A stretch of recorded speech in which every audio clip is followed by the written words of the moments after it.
Hello and welcome to the Youth of Today. My name is Alice Marchin. Today we have a few issues to look over which are very important to you as students and will affect you in your life after college. Some of the issues that will arise through this programme should help you with having an easier time of deciding your future. We will be looking at the options that you can take once you come out of college. It has now been made more important because of the law that is about to come through that states students now have to stay in education until they're 18 at least. This particular rule did not affect the current students leaving college, but it will for a lot of you. It is important that you know the different options that are available to you after you finish education. For example, you don't have to go to university, but you can also still learn and earn if you feel like it. Today we are going to be talking about apprenticeships, universities and teen employment.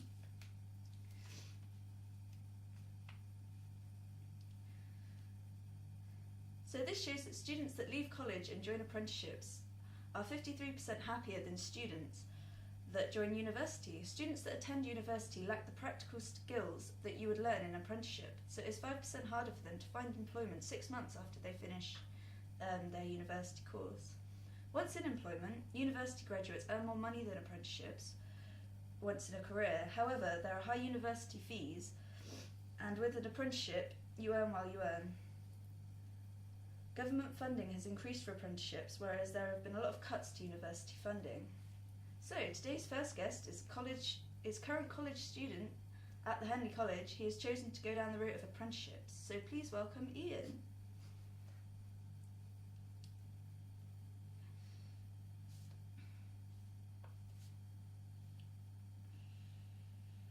So I hear that you are doing well in your course with D stars last year and merits predicted this year. With these grades, where do you hope to go after college? University or into an apprenticeship? After finishing my IT BTEC, I'd quite like to go into an apprenticeship rather than go off to university. And why do you think that an apprenticeship is a good path to go down once you finish college? What opportunities does it hold for you? Do you believe that it is better for your career than going to university?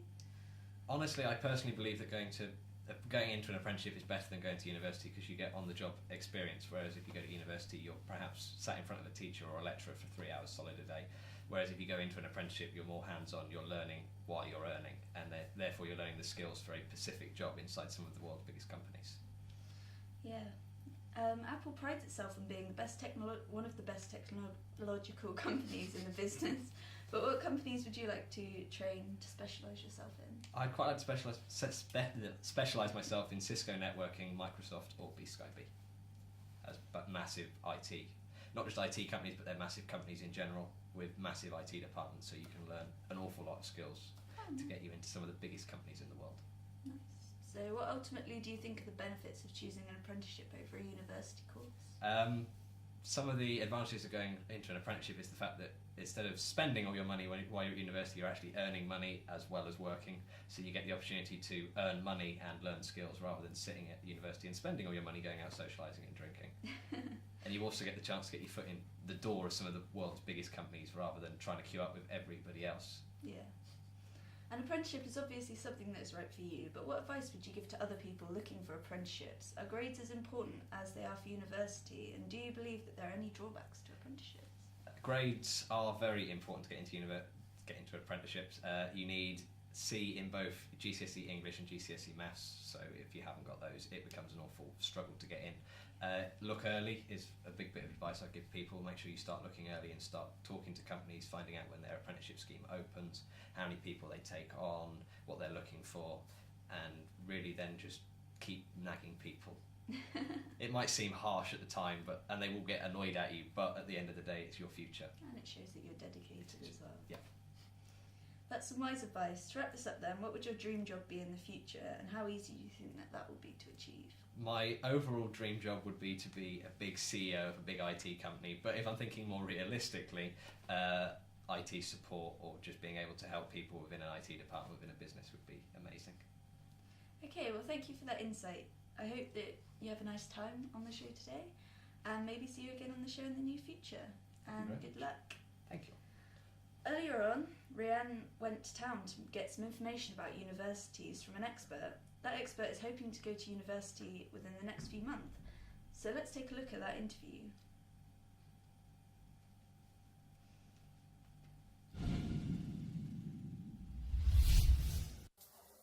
name is Rianne and I'm in a little town in Oxfordshire, in Wallingford.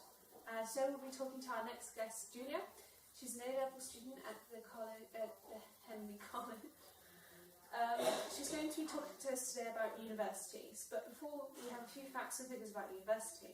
Currently it costs the average student £9,000 per year of education only, but about £4,000 for rent for each flat. In some cases, such as Bournemouth University, halls of residence can go as much as £7,354, 50 weeks in each of the education year. There has been a recent drop in applications over recent years due to increasing university fees, which has resulted in some cases to riots and demonstrations. So, Julia, you're currently at the Henley College. What subjects are you taking there? Currently I am taking A-levels in English Lit, Ancient History and Classical Civilizations. Cool. You have a part-time job at Costa. Are you enjoying it? I am actually, yeah. It's good to break things up a bit. You don't want to spend your entire time focused on college, and it gives you a little bit of extra money. Yeah. You're applying to university. When did you start applying for them? Ooh, I'd say that I started kind of looking around at universities around April time last year, and we were encouraged to start our serious looking probably in early to late springtime. So that was the time when we set up a UCAS account and when we started looking at the kinds of courses that we wanted to do and thinking about what we might be interested in. And that was about the time, once we had figured that kind of out, maybe around the beginning of the summer, we were told that it would be a good idea to start adding some ideas on paper, to write a personal statement, and wrote our first draft over the summer. When you did decide that you wanted to go to university instead of any other form of higher education, why did you decide that you wanted to go to university instead of any other form of higher education or even going into a job? I think for me it was a lot to do with the fact that my family has always gone to university, so it's something that my parents talked about with a lot of good memories. But also, I'm really interested in English literature, and that's the course that I'm going to do. Well, somewhat. It's a joint honours degree, but I felt like I'd really be able to get a good knowledge of my subject by doing Do you university. think that's better set up for you for life then? For me personally, but I don't think that's necessarily the case for everybody. Most people think that they cannot afford to go to university. How did you work out that you could afford it? Well, actually, we did a lot of research into student loans and realised that in England especially they're particularly reasonable. So we established we'd definitely be needing to take out loans, but that once we were finished with university we were only paying between like £30 or £60 a month back of the loans, and that within 30 years if you haven't paid them then the loan no longer exists. So it seemed like a pretty reasonable thing to do. I believe that they don't have an effect on getting any other loans for housing and stuff like that. It doesn't affect. I'm not sure about that, but that we didn't really come across that in our research now. Okay. Do you think that university set you up better for later life than other options? For me personally, I think so, but then again, if I had been interested in something completely different, then an apprenticeship might have been the way to go, because I know that a lot of people are looking into those and that actually they have really big success rates and guarantee you a job. Yeah. Do you think that university better educates people within their subject boundaries? Well, it depends on the subject again. I think if you want to go off and become a doctor, university is definitely the way to go. But if you're looking into something else that's more practical as a job, or if you know specifically what you want to do, again, it's not necessarily the first way forward. There are other options. It definitely depends. Earlier, I explained to the audience about the price of going to university. You've explained just how you worked out that you could afford it. But do you think that you'll find a hard time trying to get the necessities such as food and hygiene products on the amount of cash that will be left afterwards? I'm not too sure. That's something I've been thinking about a lot recently, and I've been trying to practice budgeting my own money to see if it's something that I can cope with. I think that it's something I could cope with. Where there's a will, there's a way. So you're going to have to get another job potentially. I think that yes, it would be necessary definitely to have a job just to support myself while I was there. But I think it does take a lot of discipline with the amount of money that they do give you to live on. Yeah.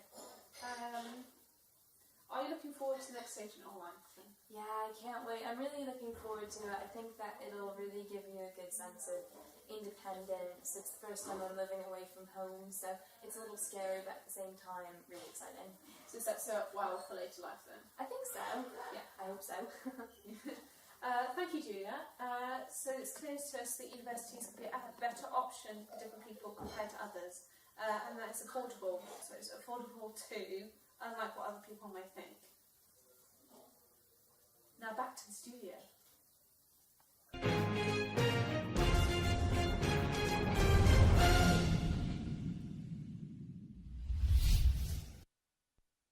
And we hope that you found that information about universities helpful. Now that we have had information about furthering people's education after college, we have our next section, which is going to talk about going straight into the workplace after education, or even working while you are still in full-time education elsewhere. This section will give people a good idea on the sorts of things that they will need to do in order to get a job at a young age. But up first, we have some facts and figures about the subject before Rhiannon goes on to talk about our third guest on the show.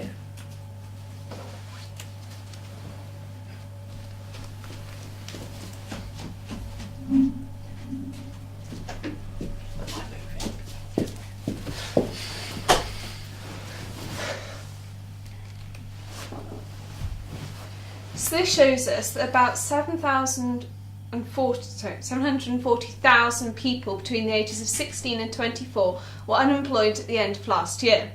This has dramatically increased from 2013's 188,000. So an unemployment rate for this age group is 16.2%, as well as 1 out of 4 people under 25 being unemployed in Europe. Excluding people that aren't in full-time education, there's still 498,000 people in this age group that are unemployed. This makes the unemployment percentage of people between the ages of 16 and 24 who aren't in full-time education 14.4%. So unemployment rates have drastically dropped and look as if they're only going to get worse. So our next guest is Isabel. Hi. Oh God, I haven't got a voice. Hello and welcome to the show, Isabel. Or would you like to be called Izzy? Either is fine, I don't mind. Okay. Izzy, you're a teenager in employment. You've been working at Chris's Cafe and Motel in Studley Green now for about a year. Do you feel like things are going well so far? Yeah, I do. Quite happy with my job. It was kind of hard at first because there's a lot to learn, but I feel like I'm good at my job now and quite confident at it. Yeah. So you knew the owner of the cafe before you got the job. Do you think this helped you to get the role, or did you have the correct qualifications to have the job? I think it did help me to obviously get in touch with him and understand what the job was about, so it did kind of give me a head start in that sense. But obviously the skills I needed I had in a way, like communication skills, stuff like that really, because obviously you're working with a lot of people on a daily basis, so Yep. I feel like that was very important to have. Okay. So you believe that it's hard to get a job at your age because of the economic times this country is currently going through? Yeah, I do think it's quite hard, especially people like my age, because obviously everyone's in the same boat, everyone's looking for jobs, Yeah. so everyone's applying for these jobs and there's only a certain amount of jobs going, so Yeah. I do think it is hard. What advice would you give to kids who are now hoping to get a job within the near future? Just keep at it really, just obviously keep up to date with your CV, keep applying, keep looking out for jobs, and fingers crossed you'll find the work you're looking for. Do you believe that these are the skills and personality traits that helped you to get all the jobs that you've previously held and have now? Yeah, I definitely feel like communication. Sorry, we need to start your shoot again. Why? Just start again. Okay. You can stay on the stage. Oh, okay. Countdown. You ready?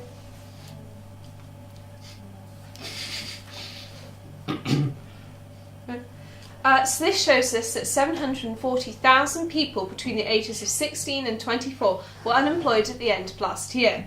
This has dramatically increased from 2013's 188,000.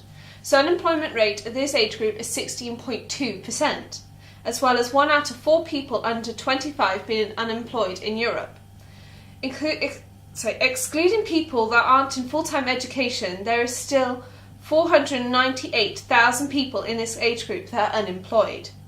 This makes unemployment percentage for people between the ages of 16 and 24 who aren't in full-time education 14.4%. So unemployment rates have drastically dropped and look as though they're only going to get worse. So our next guest is Isabel. Thank you. Hello and welcome to the show, Isabel, or would you prefer to be called Izzy?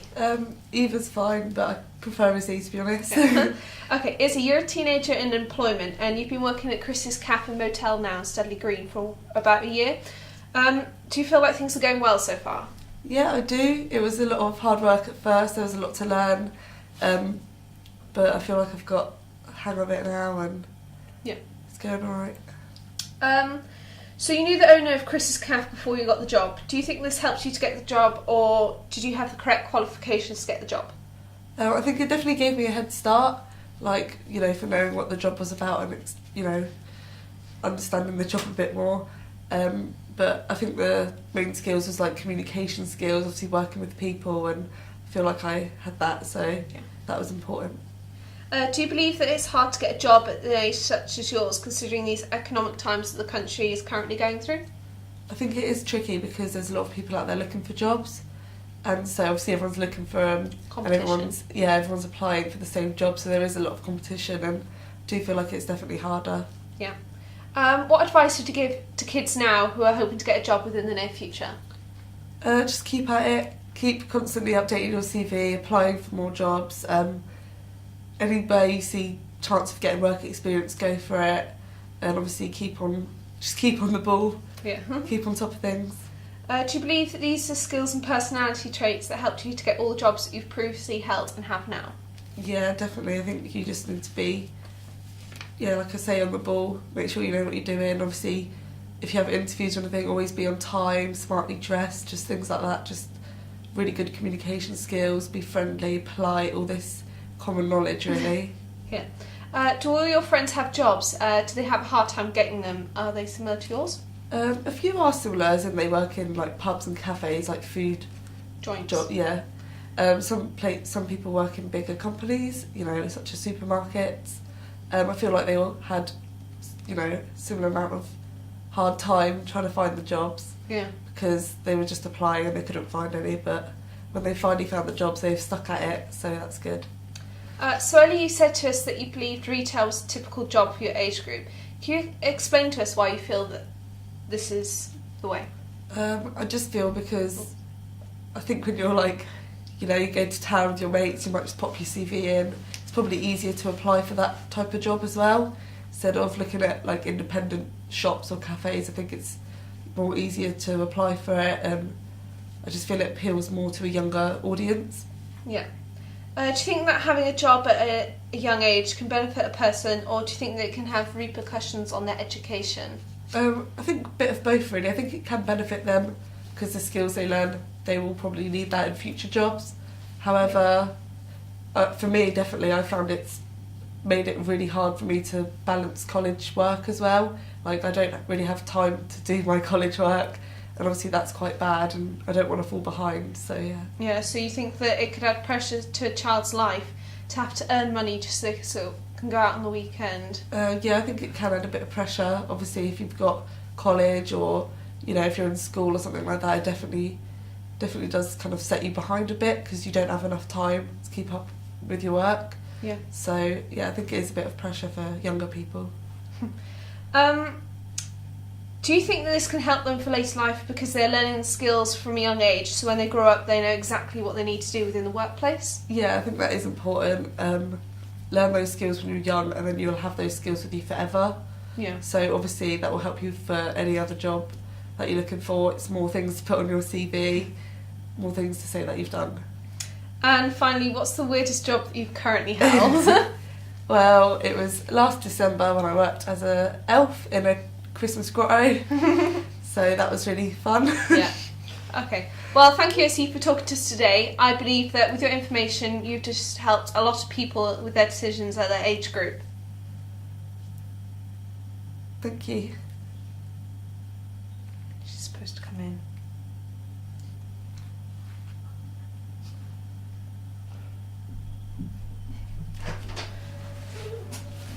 This is me as well. Yep. Okay. Well, this is all that we have time for today. I hope that you have found all of the information and subjects that we have given to you interesting and helpful. I've been Alice. And I've been Rianne. Have a nice night, and hope to see you again sometime. To do that section again, do not just Okay. say Now, have a nice night, and see you again sometime. sometime. Yeah. Okay. Do it again. Okay. Stop it. Yay. That didn't go as well as the rest. Sorry. My section didn't go as well.